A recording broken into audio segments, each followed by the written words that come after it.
Shalom Bapak Ibu yang dikasihi Tuhan, kita berjumpa kembali di dalam pembelajaran Alkitab Perjanjian Baru pada hari ini. Hari ini kita akan belajar bersama-sama dari Injil Matius pasal 22 ayat 1 sampai 46. Di dalam Injil Matius 22 ayat 1 sampai 46 ini ada 5 perikop yang akan kita pelajari bersama-sama. Yang pertama, kita akan melihat perumpamaan tentang perjamuan kawin. Hal ini tertulis di dalam Injil Matius pasal 22 ayat 1 sampai 14 yang paralel dengan Injil Lukas pasal 14 ayat 15 sampai 24. Dalam perumpamaan ini Tuhan Yesus sedang bicara tentang kerajaan surga. Diceritakan tentang seorang raja yang mengadakan perjamuan kawin untuk anaknya. Raja itu adalah Tuhan Allah sendiri dan anaknya adalah Tuhan Yesus. Perjamuan kawin merupakan lambang dari sukacita besar yang disediakan bagi orang-orang yang percaya kepada Kristus. Undangan di sini ada 2 macam, yaitu undangan yang pertama ini adalah undangan untuk tamu-tamu kehormatan yang ditujukan kepada orang-orang Yahudi. Namun mereka tidak merespon undangan itu dengan mereka tidak datang. Dan pada hari H-nya, Raja menyuruh lagi hamba-hambanya untuk mengundang. Tapi mereka tetap saja menolak untuk datang. Justru mereka menyiksa dan membunuh hamba-hamba dari Raja tersebut. Sesungguhnya telah dijanjikan bahwa Mesias akan datang melalui orang Yahudi. Keselamatan diberikan terlebih dahulu kepada orang-orang Yahudi, dan Allah telah merancang bahwa keselamatan itu akan mengalir keluar dari orang-orang Yahudi. Namun sayangnya orang-orang Yahudi menolak, bahkan mereka membunuh nabi-nabi yang telah diutus kepada mereka. Penolakan para undangan terhadap undangan pertama ini membuat sang raja menjadi marah dan murka, sampai akhirnya membakar kota mereka. Ini merupakan peristiwa yang akan terjadi tentang penghancuran Yerusalem. Lalu undangan yang kedua ditujukan kepada orang-orang non-Yahudi. Keselamatan juga diberikan kepada orang-orang non-Yahudi. Siapa saja yang diundang pada undangan yang kedua ini, di dalam ayat 10 dikatakan bahwa orang-orang jahat dan orang-orang baik. Orang-orang jahat adalah orang-orang yang hidup terang-terangan di dalam dosa, sedangkan orang-orang yang baik adalah orang-orang yang punya moral yang baik. Orang-orang ini merespon undangan ini dengan kehadiran mereka di pesta perjamuan kawin itu. Lalu yang berikutnya pakaian pesta. Sebuah tradisi bahwa ketika ada undangan pesta dalam sebuah kerajaan, maka seseorang wajib berpakaian pesta. Pakaian pesta melambangkan jubah kebenaran dan kekudusan.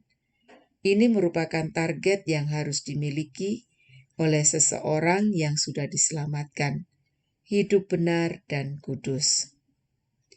Selanjutnya, raja menemui tamu-tamu undangan.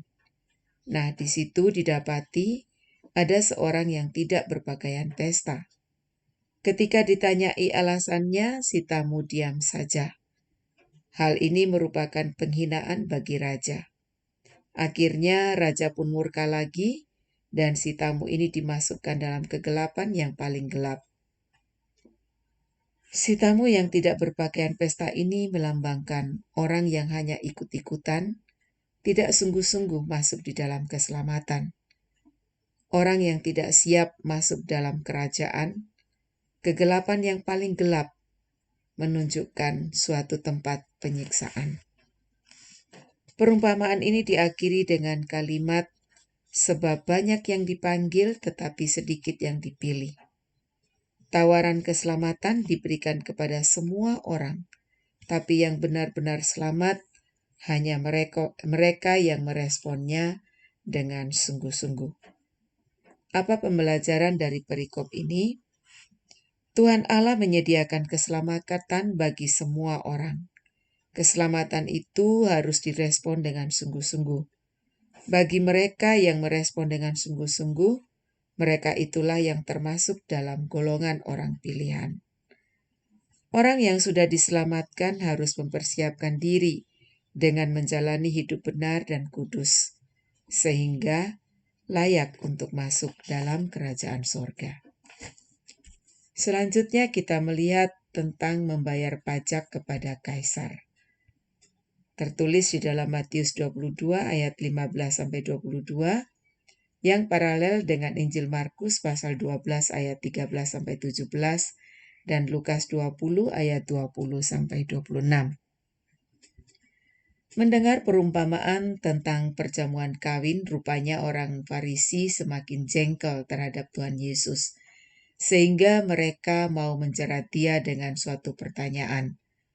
Pertanyaan jebakan ini diajukan kepada Tuhan Yesus. Nah, sebelum mengajukan pertanyaan, mereka berunding. Siapa yang berunding? Kelompok orang Farisi dan kelompok Herodian. Sebenarnya dua kelompok ini bertentangan. Orang Farisi adalah orang yang tidak suka terhadap Romawi, sedangkan kelompok Herodian adalah pendukung Herodes yang adalah kaki tangan Romawi. Nah, dua kelompok yang bertentangan bisa berunding hanya untuk menjerat Tuhan Yesus. Pertanyaannya ada di dalam Matius 22 ayat 17. Katakanlah kepada kami pendapatmu.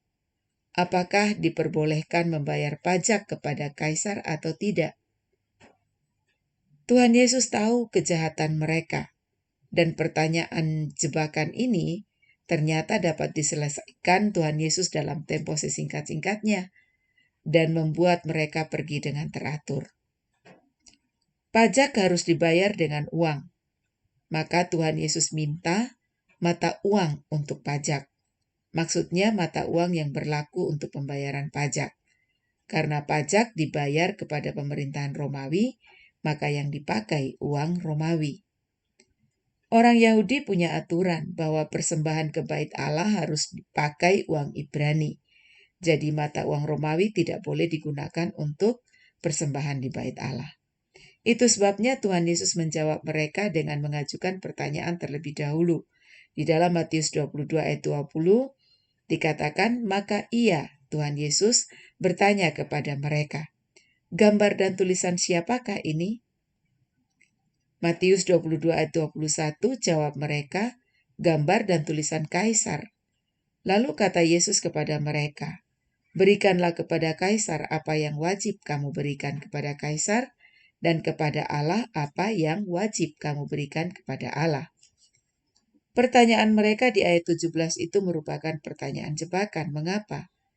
Seandainya Tuhan Yesus menjawab tidak boleh, maka Tuhan Yesus akan dibenturkan dengan Kaisar Romawi karena dianggap pemberontak. Dan seandainya Tuhan Yesus menjawab boleh, maka orang Farisi akan marah karena dianggap berpihak kepada Romawi. Jadi apapun jawabannya pasti akan menjerat Tuhan Yesus. Itulah harapan mereka. Tapi Tuhan Yesus dapat mengatasinya dengan mudah. Jawaban di ayat 21 yakni, berikanlah kepada kaisar apa yang wajib kamu berikan kepada kaisar, dan kepada Allah apa yang wajib kamu berikan kepada Allah. Membuat mereka kalah telak dan mundur secara teratur. Dan di dalam ayat 22 dikatakan, mendengar itu heranlah mereka dan meninggalkan Yesus lalu pergi. Pembelajaran apa yang bisa kita ambil di sini? Jawaban Tuhan Yesus mengajarkan kepada kita tentang keharusan atau taat melakukan kewajiban. Kewajiban terhadap pemerintah maupun terhadap Tuhan Allah harus kita kerjakan. Selanjutnya kita melihat perikop pertanyaan orang Saduki tentang kebangkitan. Tertulis di dalam Matius 22 ayat 23-33 yang paralel dengan Markus 12 ayat 18-27 dan Lukas 20 ayat 27-40. Siapakah orang Saduki itu? Orang Saduki adalah kelompok ahli Taurat atau pemimpin agama Yahudi yang hanya percaya kepada Taurat Musa. Jadi murni ya. Artinya murni itu mereka hanya menerima Taurat Musa saja, yaitu 5 hukum Taurat. 5 kitab Musa maksud saya. Mereka tidak percaya adanya kebangkitan. Mereka beranggapan bahwa setelah kematian ya habis. Tidak percaya adanya malaikat. Mereka termasuk golongan yang penting dan terpandang, bukan saja secara agama, tetapi juga secara politik. Jumlah orang Saduki tidak banyak jika dibandingkan dengan orang Farisi, tapi sangat berpengaruh dalam bidang politik dan mereka akrab sekali dengan pemerintah. Matius 22 ayat 23-28 dikatakan, pada hari itu datanglah kepada Yesus beberapa orang Saduki yang berpendapat bahwa tidak ada kebangkitan. Mereka bertanya kepadanya, "Guru, Musa mengatakan bahwa jika seorang mati dengan tiada meninggalkan anak, saudaranya harus kawin dengan istrinya itu dan membangkitkan keturunan bagi saudaranya itu. Tetapi di antara kami ada 7 orang bersaudara. Yang pertama kawin tetapi kemudian mati. Dan karena ia tidak mempunyai keturunan, ia meninggalkan istrinya itu lagi bagi saudaranya. Demikian juga yang kedua dan yang ketiga sampai dengan yang ketujuh. Dan akhirnya, sesudah mereka semua, perempuan itu pun mati. Siapakah di antara ketujuh orang itu yang menjadi suami perempuan itu pada hari kebangkitan? Sebab mereka semua telah beristrikan dia."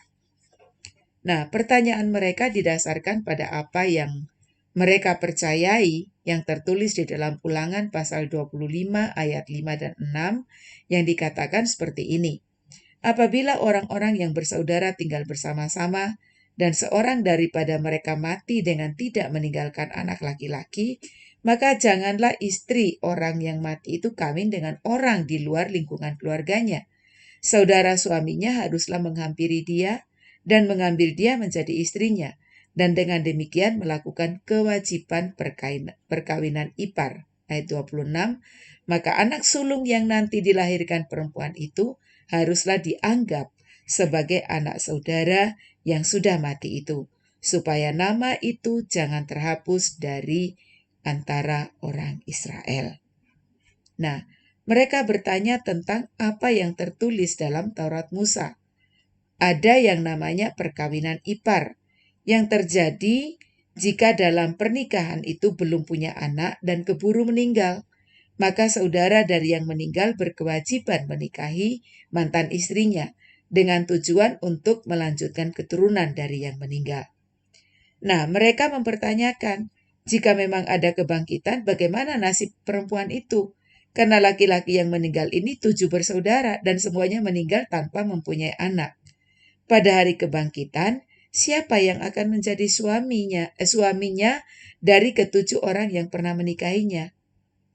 Dan jawab Yesus di dalam ayat 29, Yesus menjawab mereka, "Kamu sesat, sebab kamu tidak mengerti kitab suci maupun kuasa Allah."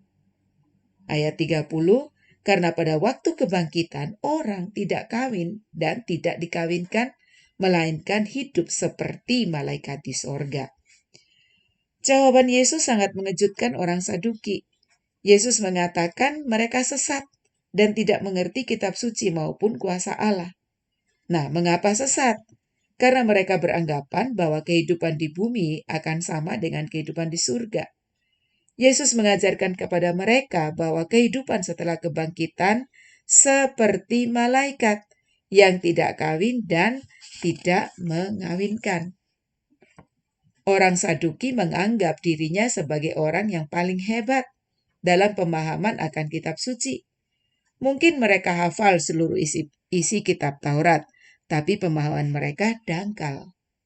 Tuhan Yesus berkata bahwa mereka tidak mengerti kitab suci maupun kuasa Allah. Menghafal isi kitab Taurat bukan jaminan mereka mengerti. Bukan saja mereka tidak mengerti, tapi mereka pun tidak mengalami kuasa Allah. Tuhan Yesus mengingatkan mereka di dalam ayat 32, "Akulah Allah Abraham, Allah Ishak, dan Allah Yakub." Ia bukanlah Allah orang mati, melainkan Allah orang hidup. Nah, dalam ayat 32 ini, Tuhan Yesus mengingatkan mereka tentang Allah yang telah memperkenalkan diri kepada mereka sebagai Allah Abraham, Ishak, dan Yakub. Allah orang hidup dan bukan Allah orang mati. Allah yang hidup, yang telah ada, yang saat ini ada, dan yang akan datang tetap ada. Artinya, Dia adalah Allah yang hidup dan kekal. Apa pembelajaran buat kita dari perikop ini? Kehidupan di dunia ini tidak sama dengan hidup di surga. Setelah kematian jasmani akan ada kebangkitan. Kehidupan setelah kebangkitan adalah kehidupan seperti malaikat. Ya, jadi bukan malaikat ya, seperti malaikat yang tidak kawin dan mengawinkan. Lalu Alkitab sebagai firman Allah tidak hanya sekedar dibaca dan dihafalkan, tapi harus dimengerti. Dalam hal ini kita perlu mohon pertolongan Roh Kudus agar firman Tuhan yang kita baca, dengar, dan renungkan memberikan pengertian yang ilahi. Nah, jika kita benar-benar hidup di dalam firman, maka kita akan mengalami kuasa Allah yang dahsyat dan ajaib. Allah kita adalah Allah yang hidup dan kekal, yang selalu ada buat kita. Amin. Selanjutnya kita melihat hukum yang terutama yang tertulis di dalam Matius 22 ayat 34 sampai 40 yang paralel dengan Markus 12 ayat 28 sampai 34 dan Lukas 10 ayat 25 sampai 28. Ketika orang-orang Farisi mendengar tentang bungkamnya orang-orang Yahudi atas jawaban Yesus, rupanya orang-orang Farisi berada di atas angin. Artinya, mereka merasa lebih benar dari orang Saduki, karena orang Farisi percaya adanya kebangkitan.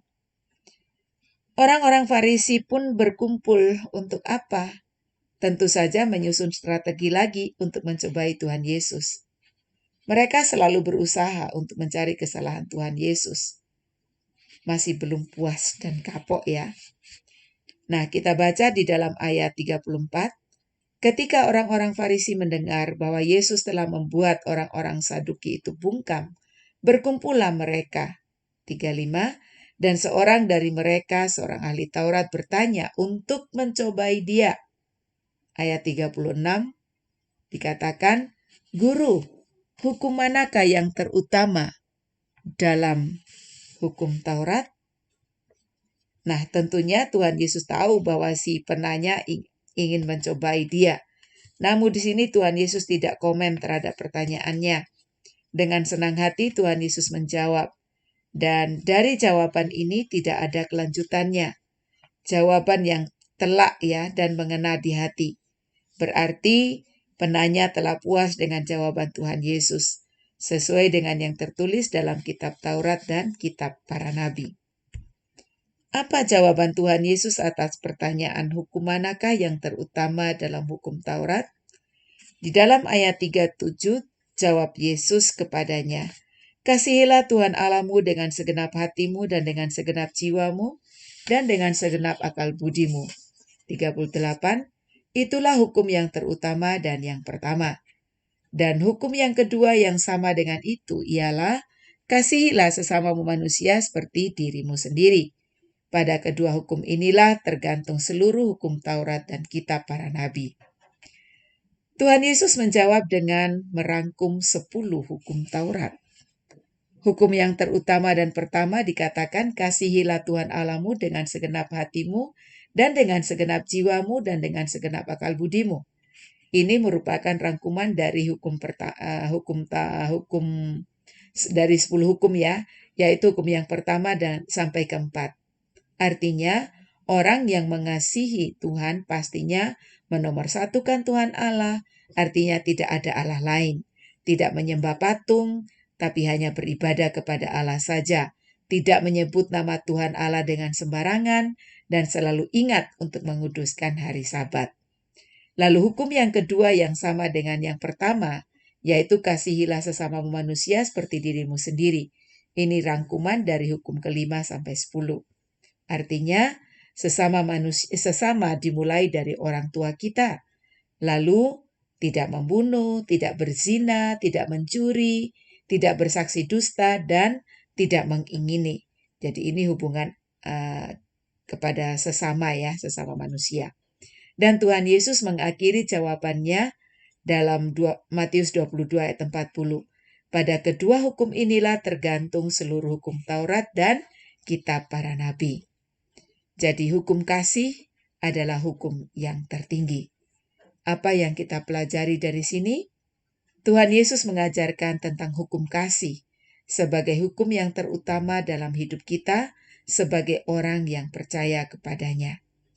Mengasihi Allah artinya kita memiliki sikap hati yang menghormati dan menghargai Allah dengan sungguh-sungguh, selalu ingin mendekat kepadanya, memiliki persekutuan yang akrab dengan Dia, selalu rindu untuk menyenangkan hatinya, dan memiliki standar kehidupan yang benar sesuai dengan firman-Nya, serta terlibat di dalam pekerjaan penyelamatan. Lalu mengasihi sesama artinya menunjukkan kasih yang tidak pura-pura atau munafik, menghargai mereka seperti kita menghargai diri kita sendiri. Apa yang kita inginkan orang lain lakukan terhadap kita, itulah pula yang kita lakukan terhadap mereka. Lalu yang berikutnya kita lihat hubungan antara Yesus dan Daud yang tertulis di dalam Matius 22 ayat 41 sampai 46 yang paralel dengan Markus 12 ayat 35 sampai 37 dan Lukas 20 ayat 41 sampai 44 ya.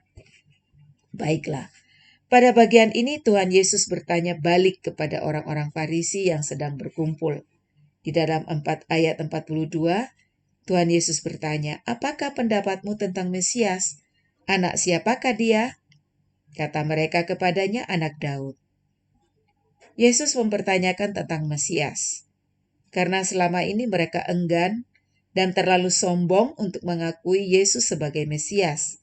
Banyak hal yang telah dikerjakan Yesus untuk menyatakan dirinya sebagai Mesias, namun mereka tidak mau menerima. Dan di dalam Markus pasal 12 ayat 35, Tuhan Yesus tahu bahwa ahli Taurat sebetulnya mengajarkan bahwa Mesias anak Daud. Jadi pertanyaan Yesus ini sedang menelanjangi mereka. Ayat 43 dikatakan, katanya kepada mereka, "Jika demikian, bagaimanakah Daud oleh pimpinan roh dapat menyebut dia tuannya?"